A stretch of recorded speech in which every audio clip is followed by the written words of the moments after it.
りがとうございました。さてですね、後半を始めたいと思います。もうひとときお付き合いよろしくお願いします。最初はですね、皆さんにさまざまな衣装を紹介しようと思いますね。ポンチョですね。アンデス地方では先住民の代表的な民族衣装としてポンチョがありますけれども、風や寒さや雨などに強い優れたもので、先住民だけでなく南米のカウボーイ、ガウチョたちの作業着をはじめとしてラテンアメリカの生活の中に入れられてきました。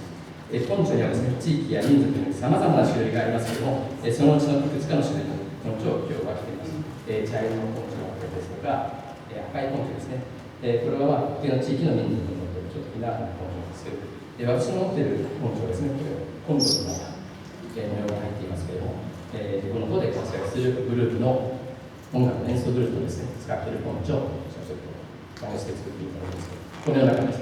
で、いろんなポンチョがあります。またですね、もう一つ色鮮やかな民族衣装なんですけども、ボリビアネのですね、今年地方に伝わるもので、現地のお祭りなどで実際に着用されているものです。これですね、このお祭りの名前がですね、ティンクというお祭りなんですけども、このティンクというお祭りはですね、隣り合う村同士が1年に一遍集まって喧嘩をするお祭りとしてですね、有名です。昔から行われていたというこの喧嘩お祭りのですね、起源は領地争いとも、また信仰する神様に捧げる儀式と言われていますけれども、この喧嘩祭りが翌年の豊作をもたらすと信じられますね。この勇壮なティンクですね、今ではですね、ボリビアの各地域でも有名な曲になりますけれども、曲やその曲の意味自体という曲をお送りいたします。お嬢さんという意味ですね。さて、その男性の着ている衣装はですね、この女性のポンチョの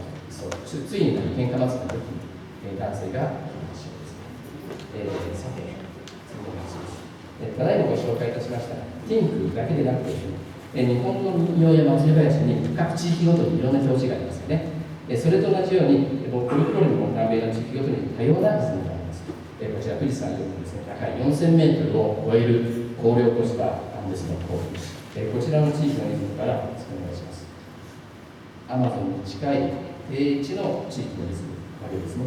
その種類もさまざまです。続いてお送りいたします。ここはですね、ボリビアの曲で、このアマゾン川に近い低地のリズムの曲です。ネグリータということをさんという曲の曲なんですけども、お聞きしたいと思います。ちょっとテンポが速くてですね、トロピカルな雰囲気にする曲です。ちょっと聴いてみてください。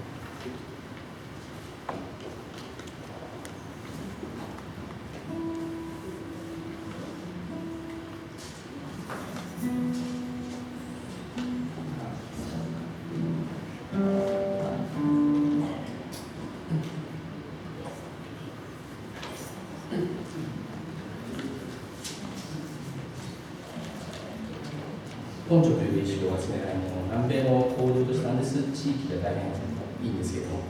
去年の天気はですね、日本でですね、昼にはとても暑くてですね、だからこういう衣装の地域ごとにですね、特徴があるのかなって着ながら実感したりします。それでは、ネグリータ。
メグリーがお送りしました。ちょっと曲の雰囲気がですね、平地な感じのトロピカルな感じがなっていますけど、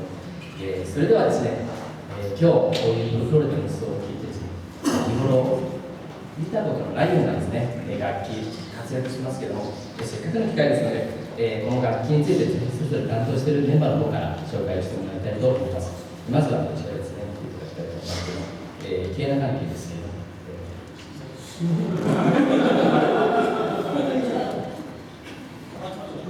そうですね、こちらからいつもこちらから紹介するんですけど、なぜかではこちらの、馴染みの皆さんの楽器の方からですね。はい、皆さんね、馴染みのない楽器の中で唯一、これは分かるぞっていう、ギターですね。日本でも本当に演歌からフォーク、クラシック、サンバとかいろんな形で使われている楽器です。日本でね、皆さんよく知ってる楽器で、こんな音ですね。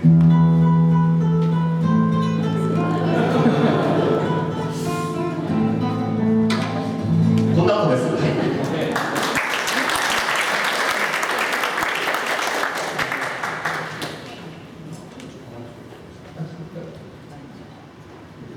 今のが、ギターのストラトさんですね。ストラトです。はい。続いてですね、まだギターの方が来ないようなので、次、チャートとロンドコ関係をまとめてですね、よろしこさんの方から紹介してもらいたいと思います。お願いします。これチャランゴと言います。10本弦が張ってありまして、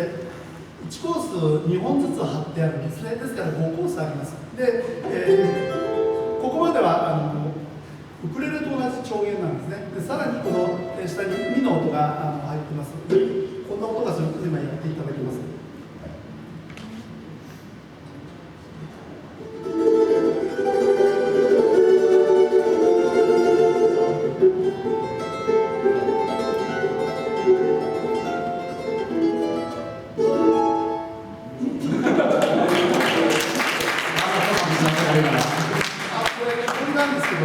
こういうふうにね、昔はアルマジロのコーラをそのまま使ったのも今でもあります。今ワシントン条約でなかなか入ってこないんですけどもね、こういうふうな木製のやつとアルマジロのコーラを使ったのがあります。それから先ほどのギター、これがフォルクローレの、低音を担う楽器なんですけど、でチャランゴが非常に高いところですね、その間を補うということで、これロンロコという、ちょうど間の楽器なんです。これまだ新しい楽器なんですけどね、作られました。こういう音がします。こう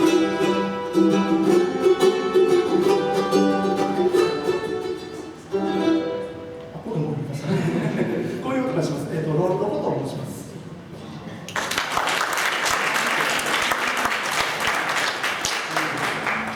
じゃあですね、次にもう一つ楽器を紹介させてもらってからですね、曲の方に行きたいと思います。大丈夫でしょうか。三本屋という楽器ですね。こちらの方を、ノンさんの方に三本屋の紹介をしてもらいたいと思います。お願いします。はい、三本屋を担当してますのです。三本屋はこういう楽器なんで、なんとなく見たことあるんですよね。一本一本が一つの音を出しているっていうやつです。音階によって結構大きいのがちっちゃいそうです。一番大きいのこんなのがあります。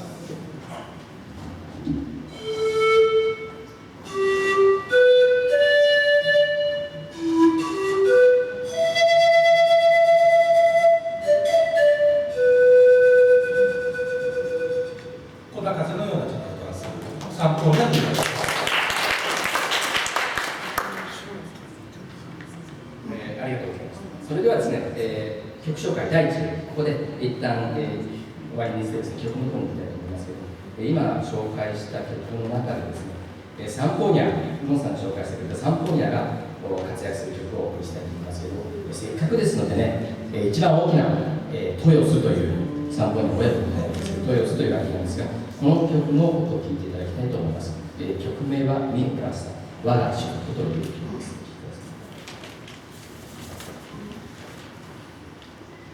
「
サントリーの一番大きな豊洲という、楽器、すごい中の底からですね、ここに来るような、豊洲の響きをお楽しみいただきました。それではですね、足高さんが戻ってください。ケーナの方の、紹介に行きたいと思います。よろしくお願いします。すみません、今の曲で出番がなかったので、低いで楽器紹介をやっていました。申し訳ありません。皆さん、安定奏楽で一番これが安定奏楽だと思う楽器はこのケーナではないかと思います。ケーナもいろいろ長いのからこんな短いのでいろいろ種類があるんですけど、一番多く使うのはこの最低音のソロケーナを一番多く使います。ソロとはどの奏かというと五線譜、ドーム機能の五線譜で下から2番目の、そうですね、そこからずっと上がっていって、さらに上は、さらに5本ぐらい出したら15本ぐらいまでこれで出すことができます。ですから、あんまりこういう短い音が必要ないですね。低い音はこういうふうに出すことができないので、長くするしかないので、こういう長い笛を使います。こういう音がかけますと、長い笛が、これが最後のピアノのドですね。これがこう、こんな感じ、これがピアノのドですね。この音楽のある人が分かるかと思いますけど、さらにもっと大きなこんなのがあるんですね。これママケーナと言うんですけど、ママケーナと言いますね。ケーナのママって言うんですか。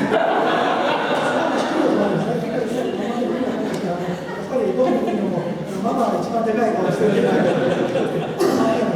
以上、ケイナです。それではですね、最後、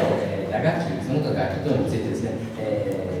こういってゴッティさんよりご紹介していきたいと思います。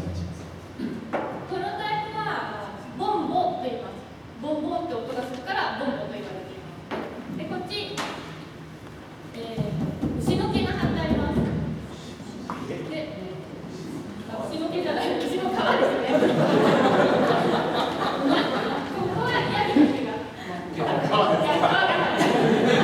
私は買ってたんでは割と紙物です。で、これはこんな音がしますけども、貝殻のような木の実のような音に見えますが、ヤギの爪です。ポロポロ地面に生え変わって落ちているようなので、それを拾い集めて楽器にしてます。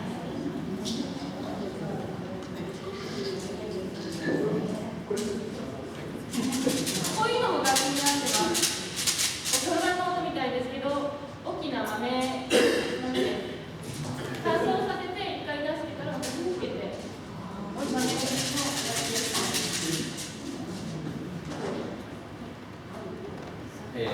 ありがとうございます。このようにですね、普段、クラシックですとかそういう西洋の音楽を聴くとですね、なかなか馴染みのないような楽器なんですけど、民族楽器っていうのはこういう楽器を使いながらですね、それぞれの地域の歴史ですとか、暮らしている方の思いというのがですね、音楽として役に立っているということです。それではですね、最後ご紹介がありましたけど、私ですね、本日の MC を担当させていただいている娘さんと申します。それでですね、今、全楽器を紹介させていただきましたけれども、この楽器を使ってですね、全部の楽器を使って活躍する曲を、手元の曲紹介の中に書いてありますので、これ、コーヒールームという曲で、皆さんの中にもご存知の方多いと思いますけれども、もともとの曲はですね、コーヒー豆を弾きながらというタイトルの曲だったんですね。日本ではアラブの偉いお坊さんがという歌詞でですね、親しまれていますけれども、コーヒールームという曲、これら全部を使ってやっていきたいと思います。お聴きください。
ありがとうございました。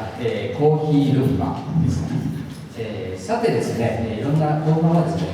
服装ですとか、文化を含めながら、改めてご紹介しているんですけれども、次に、例えば共通点は分かりますかね。トマト、ピーマン、じゃがいも、トウモロコシ、唐辛子。これらはですね、実はラテンアメリカが全て原産地だと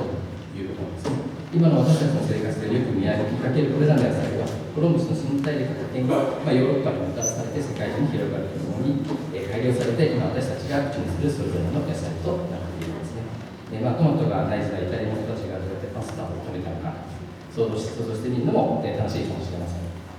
これらのですね、野菜以外にも、例えばこれ、南米にはですね、日本に馴染みのない食べ物がたくさんあります。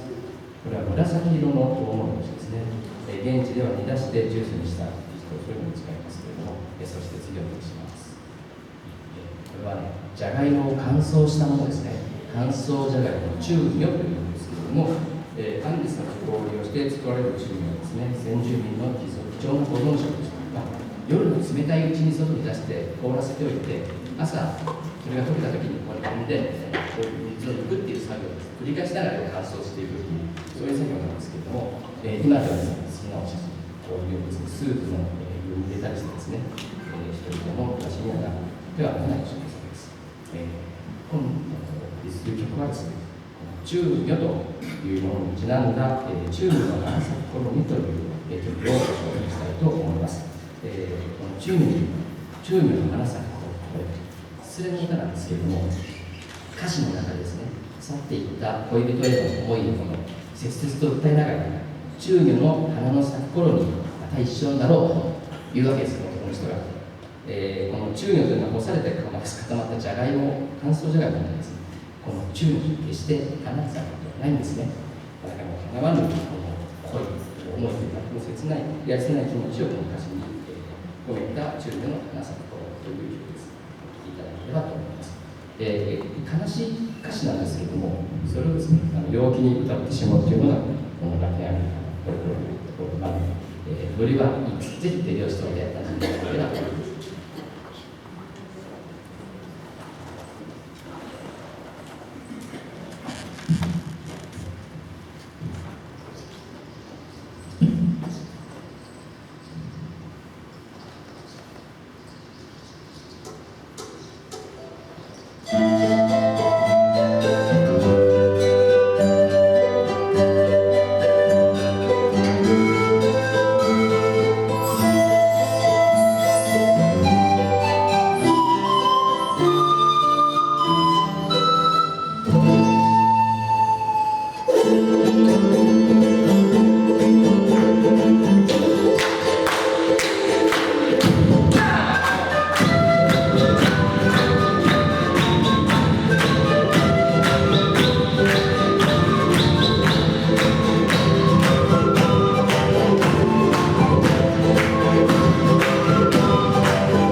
ありがとうございました。慣れない司会のちょこちょこ持ちながらですね、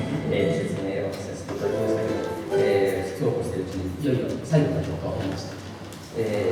私たちですね、それぞれ仕事を持っている身ではありますけれども、このフォルクロールという音楽を通じて出会い、週1回の練習やですね、この世の中での演奏、そして反省会と称するですね、一杯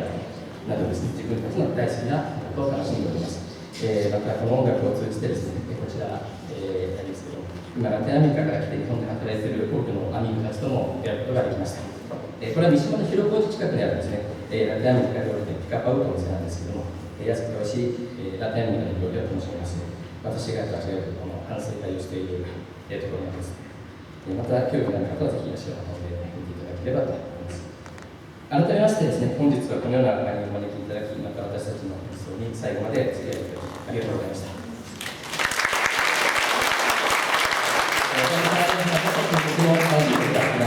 今日もですね、私たちの演奏を聴いて、皆さんも少しでも楽しんでいただけたら、またこのフォルクローレという音楽にですね、少しでも関心を持っていただけたら、年に一度、嬉しいことはありません。最後にですね、お届けする曲は、エンクエントロスという曲ですけれども、タイトルは出会いという曲です。皆さんと過ごすことのできたひととき、そしてですね、このフォルクローレを介した多くの出会いに感謝しながら演奏をしたいと思います。お聴きください。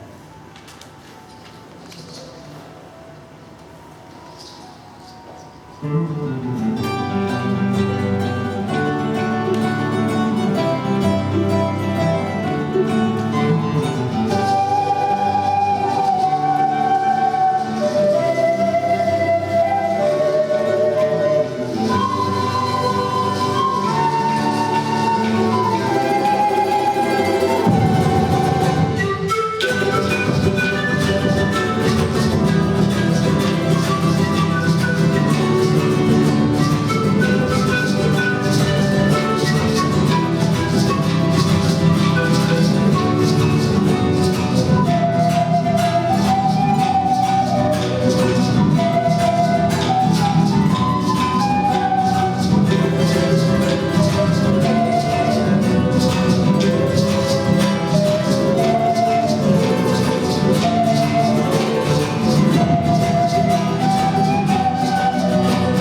本当にこのような場で演奏させていただいて、私たちはとても嬉しいですし、聴いていただいて、